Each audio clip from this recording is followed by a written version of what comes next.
Kumlang and Ablat Kamara, we are up to Daf Yud Beis Amid Aleph, and we're having a discussion about whether a Beis HaKnesses requires a mezuzah or not.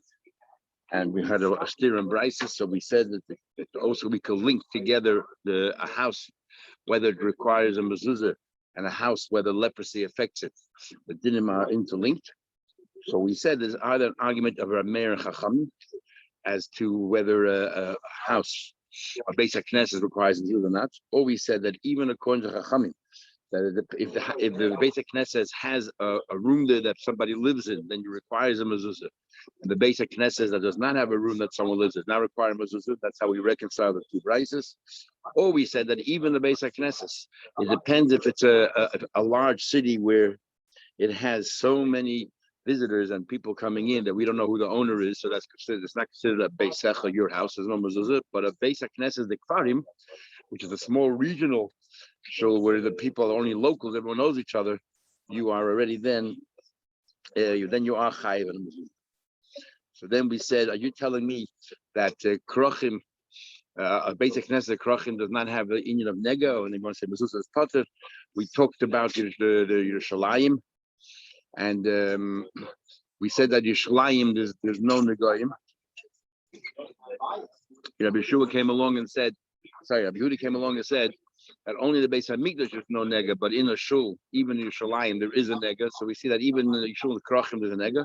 So we answered that Rabbi Yehuda, when he says Mekudesh, it doesn't mean the Beis Hamikdash, it means anything holy. The shul also is exempt. We don't finish. I don't do the review. So the argument is about. Sorry, what's a nega? Could you repeat? Sorry. So what's a nega? Nega is a leprosy. Yep, that's okay. Like a plague. Okay.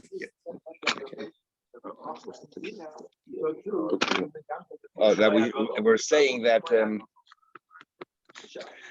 that just like a house that does not require nega, which is if it's not a private house, and mezuzah have the same thing because it says both of them a house. What do you want to ask? We said in the Mikdash is part of mezuzah, except there was mezuzah in Shar Nikanor. Why is that gate of all the gates included in mezuzah? What's the difference? They went to Mishras And it's considered the base midah? Yeah. 7 days. Okay, then the Gemara said that the argument of Rabbi Yehuda and Tanakama regarding Yerushalayim was based on whether Yerushalayim was divided amongst all the tribes, so therefore it's sort of more private, and therefore there is nega, or whether Yerushalayim is not divided, or is Chalker Shvatim. We had two opinions there. Okay, so we're up to the Gemara here, and we explained it that if Yerushalayim belonged to Yehuda, and then it encroached on the territory of Binyamin. Binyamin was only gifted the Beis Hamikdash itself, and we described how Yehuda's area encroaches in Binyamin's territory. Says the Gemara, and we brought then two different brises to argue whether Yerushalayim was divided or not. And one brise said you're not allowed to rent out spaces to people because you don't own the land. Says the Gemara, we're towards the bottom of the page, about 15 lines at the bottom of the page.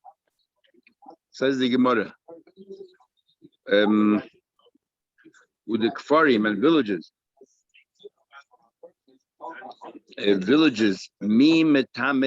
so you're saying the difference is whether it's a krach or a kfar. A krach is public and therefore there's no laws of leprosy in that kind of house or shul. But if it's a village, there is leprosy. So the Gemara Vatanya, didn't we learn?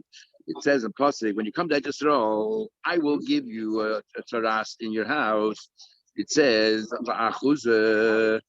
what do you mean la'achuza? When it becomes your inheritance, I'm giving you a Yisrael la'achuza. So the Brisa says, what's achuza? Ad sheyichbashu oisa, until they conquer it. Kavshu oisa. What about they conquer Yisrael? There's still no dinim of leprosy yet in the houses. It's not considered your achuza until the loichilku l'shvatim, they didn't divide amongst the tribes, or chilku l'shvatim, they divided amongst the tribes, or chilku l'beisavav, they divided among families, or chilku l'beisavav, so even divided among families. Each family can have a number of members. They ain't called echad makir shalai. It's not visible. It's not noticeable. Each one exactly what they ended up with. How do you know minayin that there's no laws of leprosy because it hasn't been? It's not called a chuzah. The person who owns the house, that the house is dedicated for him. Even though it's been narrowed down to a family, but within the family itself, who owns this house? So the same thing, even a shul of Kfarim, even though there's only a limited number of members, and you know who the members are, but you don't know who owns this section of the shul. Go back to the two original answers we gave. This distinction we made between a shul and a kfarim, a shul and a knesset, even though we in a krach, even though we will use that distinction in Gemara Megillah for other things, but being able to sell a shul and so on. But over here, we're not going to use it. But we're going to answer is either one brayse says Rameir holds that a shul is chayiv, another brayse says a chum holds a shul is not chayiv b'mezuzah, and therefore say with nega, or within the rabbanon itself. It depends if the shul has a base dira for the chazan, if somebody lives there full time or not. Going back to our Mishnah, says the Gemara, we prepare another kohen in waiting just in case the kohen gadol becomes tamei immediately before Yom Kippur. Says the Gemara, pshita, yeah, or in waiting. Pshita, isn't it obvious like this? What's obvious? Either boy psul. Now remember, the kohen gadol on Yom Kippur wears two sets of clothing. He wears sometimes the special clothes, the vestments of a kohen gadol, the golden ones, the 8 clothing, and sometimes he wears 4 clothes and white linen. Now no. The 4 clothes of white linen is just like a kohen hedyot. He's just like a kohen hedyot.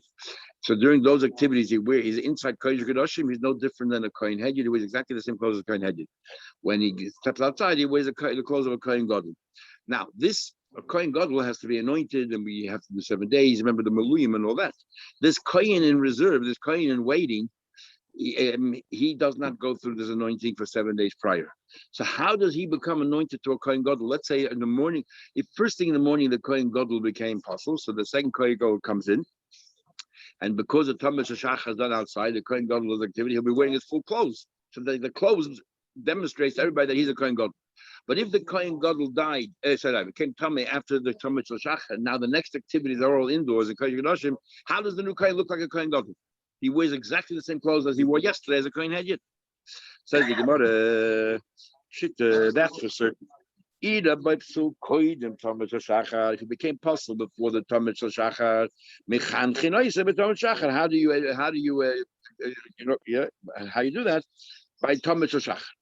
Either by psul achat Tamid Shachar, but if he happened to become apostle after the Tamid Shachar, where now we change the vestments and he dresses like an ordinary kohen, but mechan chinoisa, how in the world are you mechanechim? How you mechanechim?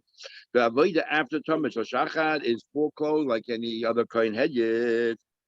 How can you tell him that he's a kohen gadol?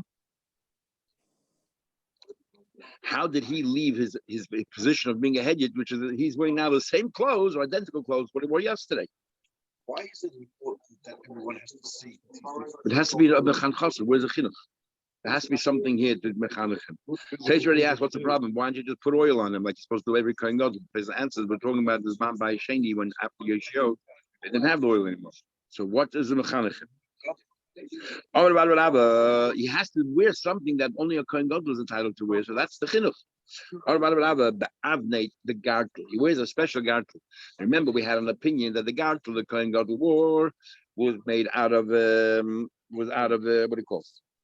Was out of klayim, and the gartel that a kohen hedyot wore was not klayim. Was according to this opinion was ordinary gartel. Yeah. So he says it follows. Or another way of learning is that the kohen gadol, when he wore the 4 ordinary clothes on Yom Kippur, there's no klayim in the kohen gadol's clothes. But a kohen hedyot, according to another opinion, did wear klayim. The avnei, remember, zehu avnei tisha kohen hedyot, avnei kohen gadol.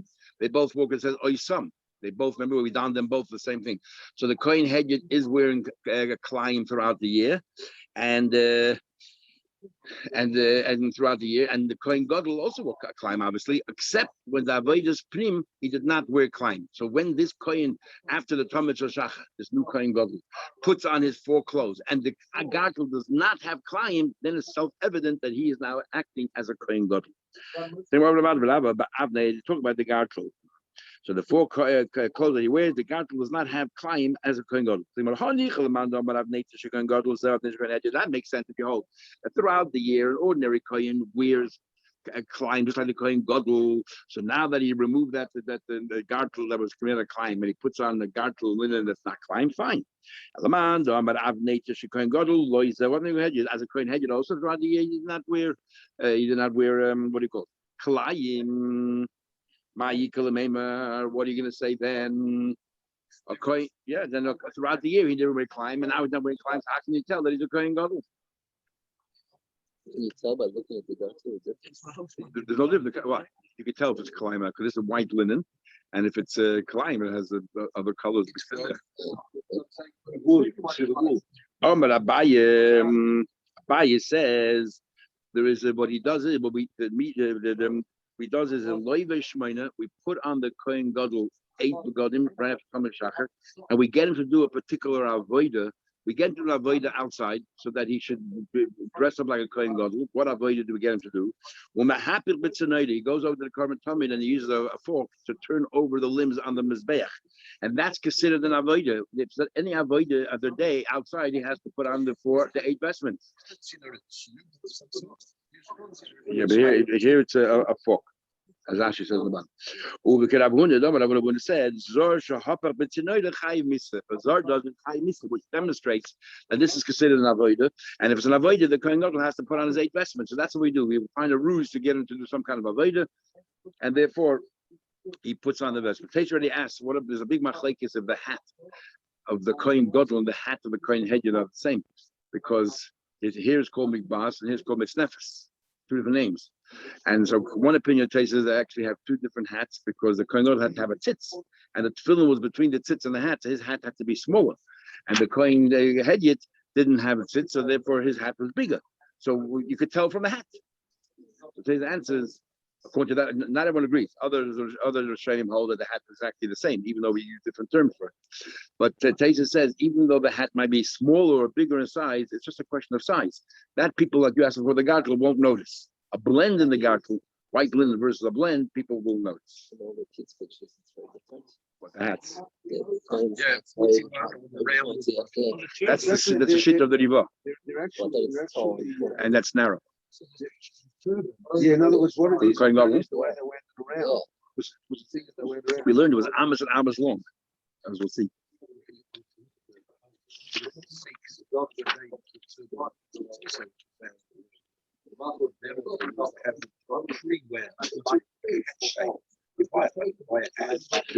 Okay, so the question is, how does the Kohen Gadol then become, sort of indoctrinated?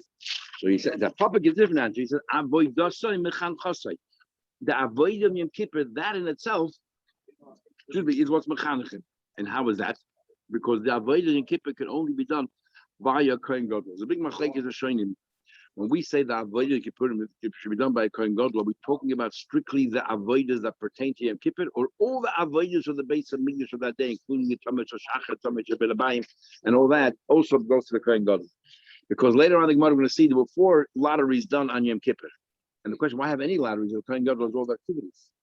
So someone bring it out today that Mahatreda, the Kohen Gadol was all the avodas of the day. That means the Tamar Shachar Yom Kippur, the day itself transforms that even the ordinary avodas suddenly become have new status, and so Yom Kippur they get Tamar Shachar. Others say no. The Tamar Shachar is a Tamar Shachar. It's no different Yom Kippur or a hell of a instinct. But none of us that on Yom Kippur, the Rabbanan wanted that the Kohen Gadol should do the avodas, and because only Rabbanan, therefore there were 4 piyusim because he can give away some of our activities. It's a lot to do for one person a whole day. Others say, but talking about minor avodas, like through Mesadeshin or other minor avodas that other Kohanim participated. So the Gemara said, Papa said, how do I know that avodah itself can be mechanech? From the time we learned, Moshe initially when he introduced all the klishadas into the base of Mikdash, Mishichasan Mikachas, and he put the oil on it, and that was made a kodesh. Of Mekan ve'elich, from here on in, avodasan mechanchasan. From here on in, the avodah is what is mechanech. So another so Hachanami to Kohen Gadol. Avodah mechan chasim. He does the avodah, whatever the activity is, the Kohen Gadol. That in itself makes him a Kohen Gadol, and that's good enough. We'll have Rabdimi said something, but he was a bit vague, so we're going to repudiate what he says. We're going to reject what he says, and then when Ravin comes along and says exactly the same thing, but he's much more clear. we'll accept it. So what happened is Abdimi came along from Israel. Amar, he said, Avneite shel koyin, go ahead, the gartel of an ordinary coin, whether it was made out of klein or whether it was not made out of klein, is actually a machlekes of Rebbe and Abelazar but Shimon.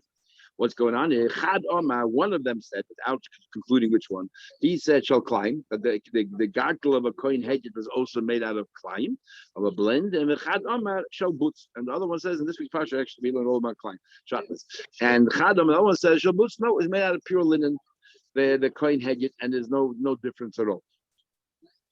Testayim will conclude the Rebbe it's Rebbe, the Omar shall climb. The Rebbe says, that the Rebbe is the one who concludes that men are climb. How do I know? The time listen, but I say ain bain koyin godel the koyin hedge. There's no difference between a koyin godel and a koyin hedge. Ela avnet. The only Rebbe says the only difference is the gartel. So actually, if you just read it prima facie, it would sound like that the gartel is different by koyin hedge and the koyin godel. Forget that the gartel of a koyin hedge was not made out of climb. And the Kohen Gadol was, and yet we just said a minute ago that the Rebbe is probably the one that holds that the Kohen hedge was made of climb. So we're going to see him in how do we learn this grace. Rabbi Lazar, but Shimon Aimer, he says Afloi Avnei. Avnei also was no different. So it sounds exactly the opposite of what we said before. We say it follows. Emas, what are we talking about? If we're talking about throughout the year, is that the only difference between a Kohen Gadol and a Kohen Hedget? You're telling me that the Rebbe says the only difference is the garter. What about the fact that Kohen Gadol wears 8 clothes and a Kohen Hedget wears 4 clothes?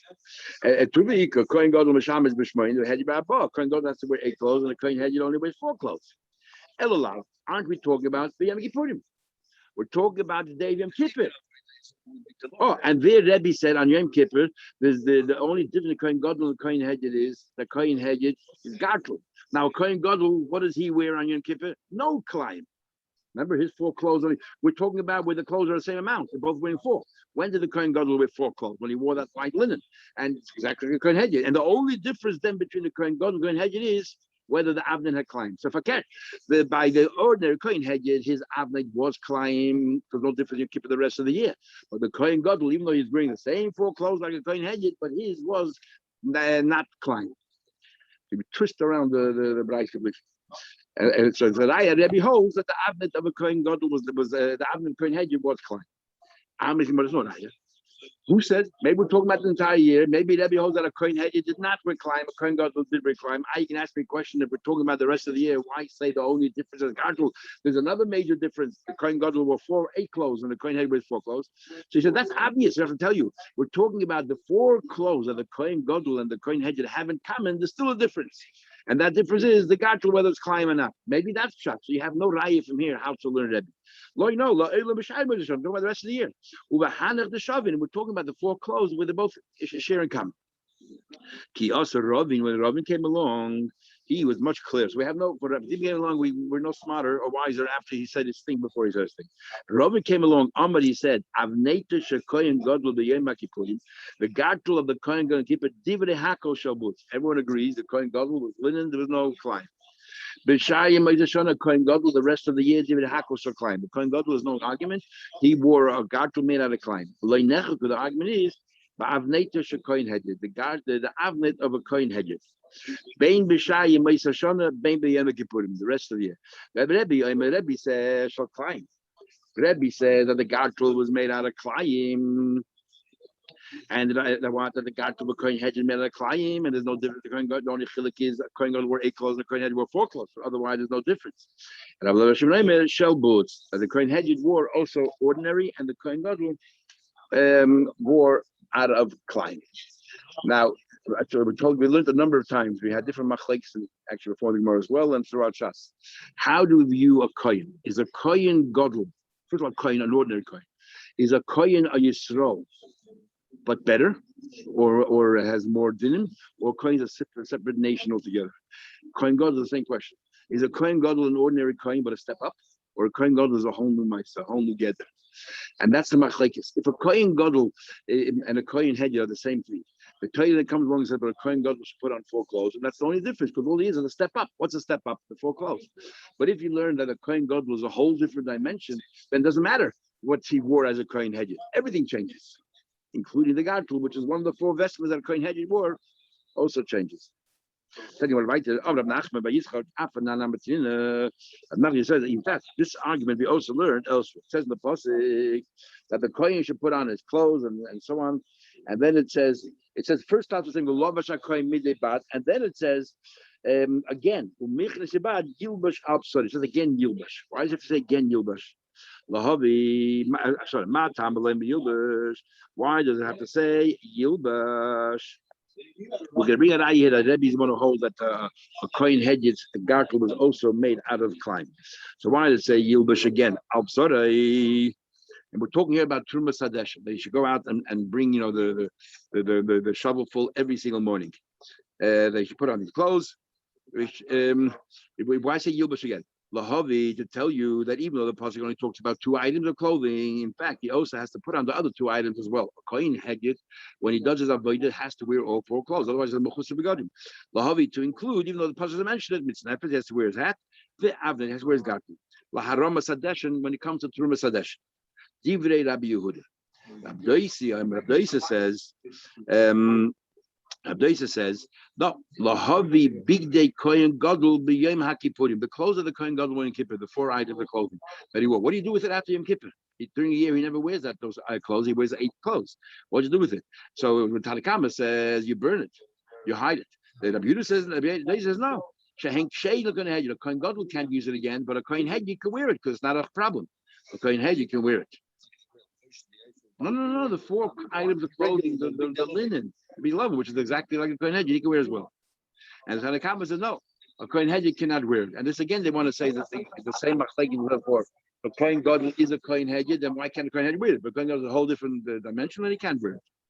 Rebbe says, "State you will have 2 questions on you, Rabbi. The avnei touch a kohen gadol b'yom haKippurim loizev avnei the kohen hedge. The kohen gadol on Yom Kippur did not have klime, they linen, but the kohen hedge did wear klime. Klora Rebbe holds that a kohen hedge gartel was klime. Number 1. But furthermore, the godim shenishtamashta behen kedusha chamura, clothes that were used on Yom Kippur in kodesh hakadoshim. To shamish behen kedusha kali, going to give this minor avodah, which is trumas hadesh, and removing the ashes in the morning. Pasnish. Ela matam yilbash. So what does it say? Yilbash. What does Rebbe say? The rabbis are you're allowed to use clothes that are worn out. You can put trumas hadesh, and you can wear clothes that are worn out. Rashi brings an opinion that says for trumas hadesh you should dafka wear clothes that are worn out, because the pasnish to use, dealing with ashes to use. Yeah. But Rashi disregards it completely. He says there's 2 kinds of trumas hadesh. There's one when it was a really big pile that had to go take it and destroy it. Then you get very dirty. So then you're right. Dafka you should wear clothes that are soiled and so on. But when it comes to just take 1 shovelful every morning and put it down next to the mizbeach, that you didn't get dirty, and therefore it's an avodah, and it's I guess a maltreatment, or in a way it's a disgrace if you're taking avodah and you're not wearing soiled clothes. But if you did, you did. Says you want to write. So tonight the Rebbe is going to hold that the avnei of kohen hedge throughout the year was made out of klime. Oh, the Rabbi is consistent with you. He holds that kohen gadol, the clothes can be used by a kohen hedge. The time we learn, it says a pasuk that Adam goes and takes off his clothes, the linen clothes he wore, when he comes to Kodesh. What does he do after Yom Kippur? He places it there. What do you do with it? Nobody can use it. You have to store it, and that's for Leilavad. However, don't use another Yom Kippur, but a kohen hedge definitely can use it. Says the Gemara. Tell them how we learned. What happens the following? Either by psul, let's say the kohen gadol suddenly became tameh, it became balkeri or something, right before Yom Kippur. So they appointed somebody else in his place to replace him on Yom Kippur. What happens after Yom Kippur? What happens? Very interesting discussion here. So that once the tumor is gone, he gets reinstated. But what happens to the second guy? The guy who tasted a little bit of leadership for a couple of days, and on Yom Kippur, and the eyes of the whole world around him. What happens to him? He becomes a rabbi emeritus. What's the position of a rabbi emeritus? What happens? Shani, kol mitzvahs kahuna good. You have 2 kohen gedolim now. You have 2 qualified kohen gedolim. Rabbi says, nah, it doesn't work. You can't have 2 leaders. You can't have 2 leaders. No boss. So the first guy gets reinstated, but Shani, the second guy, what happens to him? Einu ro is now in a state of limbo. Now he's called emeritus. Einu ro loy the Kohen Gadol, loy the Kohen Hedid. He cannot serve as a Kohen Gadol because he got another active Kohen Gadol, but nor can you degrade him and make him a Kohen Hedid again. Rabbi Yosef says, Maisa, there was a story, the Yosef ben Elam, there's a story with Yosef ben Elam, Betzipoidi or Metzipoidi, She'ira by Psul, be Kohen Gadol, that whoever the Kohen Gadol was had a Psul, so he was demoted for the time. Uminu Tachta ben Yosef ben Elam was instated as the Kohen Gadol to replace him. But after you keep what happened, they said, Rishon Chayz Lavadas, said the Kohen Gadol, whoever it was, should be reinstated. Or B'Sheni, Einu Roy like a Gadol, like a head. Qualifies for nothing. And why is that? Kohen Gadol, why can't he act as the Kohen Gadol from Eva? Could you imagine the real Kohen Gadol is constantly worried that you're out there to zap him and to chap him, to undermine his authority, and you can't, and you're davening the whole time that this guy should die so that you can take over. So he won't be able to serve as a Kohen Gadol properly. Okay, so he was Eva. But Kohen Hedid, the Kohen Hedid, once he was a Kohen Gadol for a day, you can't demote him and put him back as a Kohen Hedid. Tais already asked the question. I don't understand. He said, Meha Torah, you tell me he's really a Kohen Gadol. It's only because of Eva. It's only because of Eva that he can't function as a Kohen Gadol. So what do you tell me he cannot function as a Kohen Hedid because of Ma'il B'Kodesh? He's a Kohen Gadol. A Kohen Gadol can't serve as a Kohen Hedid because he's a Mechusar B'Gadim. A Kohen Gadol who works with 4 clothes is Chayim Mitzvah. He's a Mechusar B'Gadim. So what's the Gemara saying here? He can't work as a Kohen Hedid. How should he work as a Kohen Hedid? Wearing 8 clothes? Of course he can't. He's a Kohen Gadol. So he has to wear 4 clothes. He's not allowed to because he just said that Mehadin is a Kohen Gadol. The only reason why we don't let him serve as a Kohen Gadol or function is because of Eva. No, so what do you have to tell me? I said my own Kodesh. It's all the same ask. And Taisa answers an interesting thing. Taisa says, how does a Kohen Gadol become a Kohen Gadol? Who decides who becomes a Kohen Gadol? He says the Melech at the time decides who becomes a Kohen Gadol and his brethren. Looks like they had like a council meeting or something, and the brethren. They decide who appointed. Yani Malka decided that Yeshua ben Gamla should become the Kohen Gadol. So it wasn't corrupt. That's how that's the format. The corruption was when you paid. The corruption was not that the king appointed you. The corruption was that you paid your way. You bribed the king to appoint you. So Taisa says, since the Melech and the Echav decided on Gadol, they had the right to decide they should no longer be the Kohen Gadol. So because of Eva, they removed the mantle of leadership. They took away the Kohen Gadol. That's why he's a walking Kohen Gadol all the time. He's no longer Kohen Gadol. But because he was a Kohen Gadol, we no longer can put it back in a Kohen Hedid. Yeah.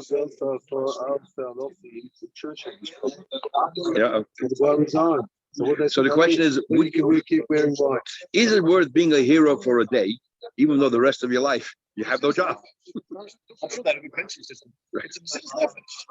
Or covered for one day is like a job.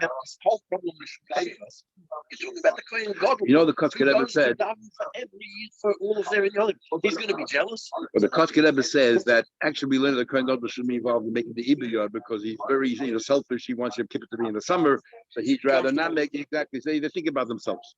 It becomes his job on the line. Exactly. The Kotzker Rebbe said, as you get older, your taivas change. And when you get to a certain age, you lose a taiva of mammon, you lose a taiva of other taivas. But the only taiva that gets stronger is covet. You get stronger. And that's why we play Seva, talk about Darta Pnei Zakim, because that's the only thing you can give him. That's the only thing that is when you're older. That's all he wants. So give him, humor him. He's getting old. So Mela, covet is a very important thing. And the Ava, it threatens the person's covet. And the other person, for one, Tzachakli has 1 week that he shines, is 15 minutes of fame, and for that he gives up his career. But he doesn't give up his career. Because if he's a young guy, and maybe they choose not to be young people, what happens when the first Kohen Gadol passes away? Says the Gemara. Is how there has to be something in the wings over there, something to wait for. First of all, it says here, let's say the guy didn't listen. If he didn't listen and he did avodah, his avodah is kosher. So therefore, we allow him to go ahead. Let's say he worked as a Kohen Gadol. His avodah is kosher. So the way Rashi learns is he's taka Kohen Gadol. He remains a Kohen Gadol because once you point to the Kohen Gadol, he taka remains of a Kohen Gadol.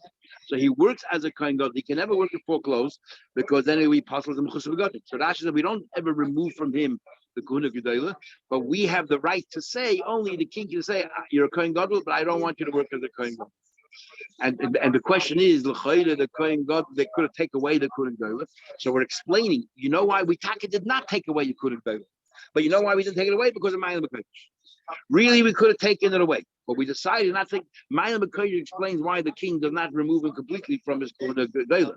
So now he remains a Kohen Gadol because of Mayim B'Kodesh, and the evidence if he served as a Kohen Gadol, it's valid. But we don't want you to serve because of Eiva. Comes along another thing. Halacha Rabbi Yasi, of a Moed Rabbi Yasi, she mace Rishon, if the first guy died,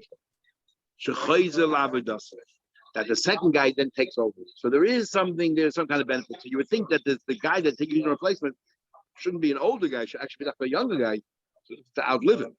Then the Gemara said, Pshita, it doesn't make sense. He is a Kohen Gadol. You tell me he's a real Kohen Gadol. So obviously he just automatically is a shoo-in. Name, I would have thought, if the Kohen Gadol, the one who's there now knows that the other Kohen Gadol is taking him over one day, even though right now he's not the Kohen Gadol, but he's waiting in the wing, breathing down his back, and maybe the guy is davening all the time that I should die already so that he can take over. So Memela, he just can't focus on the job. Kamashlan, that far we don't. Maybe a little bit out of his shoulder is. So all the Rishonim ask a question. What are you telling me? Halacha could be AC? Might not be, today. What happened when the basic image was the Kohen Gadol got to carry him? Today's a fascinating thing. This is very negative today. What happens? You have a rabbi in a shul who became sick. He had to take a sabbatical, and somebody else became the rabbi. What happens then when the guy then comes well again? What happens? So Tate says the halacha like Rabbi Yasi. So the first guy goes back, but the second guy doesn't get fired. He doesn't go back as a layman. He's now a rabbi in waiting. If you've chosen to be a rabbi, and that's why halacha Rabbi Yasi. And where's he bring a eye from? Rabbi Elazar ben Azai, Rabbi Gamliel. Rabbi Gamliel was impeached. Rabbi Elazar ben Azai took over, and then when they decided to ask Mechila and they brought him back, they reinstated him. But Rabbi Elazar ben Azai wasn't deposed. They somehow or another, Shabbos Shalmi, they worked out that they can actually work in concert together. Okay, so that's the shot over here. We'll just a few more lines. Rabbi Yehuda Eimer, Afi Shachem Echila, we give him another wife. But right, if you just said another wife, I want to say, ain't the double slave. If you prepare a second wife, then maybe so. So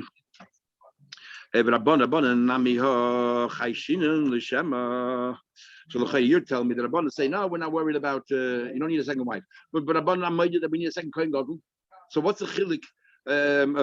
We need a second Kohen Gadol in waiting. So why don't you need a second wife in waiting? If you tell me that a Kohen Gadol is a wife, what's the difference? Says the Gemara, what are you worried about the Kohen Gadol? Case the Kohen because about Kedi. Tumah is something which happens quite often, prevalent. So therefore, we have a Kohen Gadol waiting. What about the wife? You're worried that she might die. Misa l'shchicha. Misa is uncommon. Misa happens only once in your lifetime. Very good. Quick on your feet. Tumah can happen all the time. You touch a shed, you have a carry. They said to him, they said they reviewed it, so there's no end to it.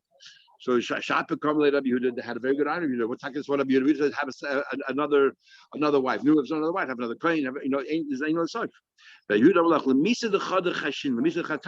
want? A second Kohen waiting in case the first Kohen that you put another that two already is too much. But one can happen. But Abban, no. If you're worried about Misa, which is Leishchiach, once you're telling me that things which are so uncommon, you're worried about, then there's no limit. We're worried about things which are common, not things which are uncommon. But Abana, namely Inu Nafshi, Abana, let them say to themselves, but you still have another Kohen Gadol there in waiting. Amlach Rabbanan. So Rabbanan say, so why don't you have, why aren't you worried about another Kohen? If you're already having one Kohen, you're worried about a Kohen becoming tummy, so why aren't you worried that the second Kohen will become tummy? What about the second Kohen becoming tummy? Tumah, you're saying is Shchiach, so at least in the Tumah part. Okay, forget about the wife, but what about the Tumah part? Have another Kohen in waiting, a second Kohen, in case the first Kohen becomes tummy. You tell me it's prevalent. Upon Kohen Gadol Zarisu. A Kohen Gadol are very careful. And therefore, they're going to make sure they don't become tummy. Why even have one Kohen Gadol waiting? Why have a Kohen Gadol waiting? So the Gemara, the fact that we appoint one Kohen Gadol waiting, that reminds the Kohen Gadol, be careful. But he's locked away in a room for 7 days. What's going to happen to him already? The news filters in somehow. Is there a tradition as to how Pardon? often it happened? Is there a tradition as to how often this happened? Not that I'm. We just learned the Gemara bit previously. A story about a Kohen Gadol that we don't even know his name, who became Tameh, and this Yosef ben Ilam took over. So obviously it did happen. How Yeah. often it happened, I don't know. Okay, what's saying? So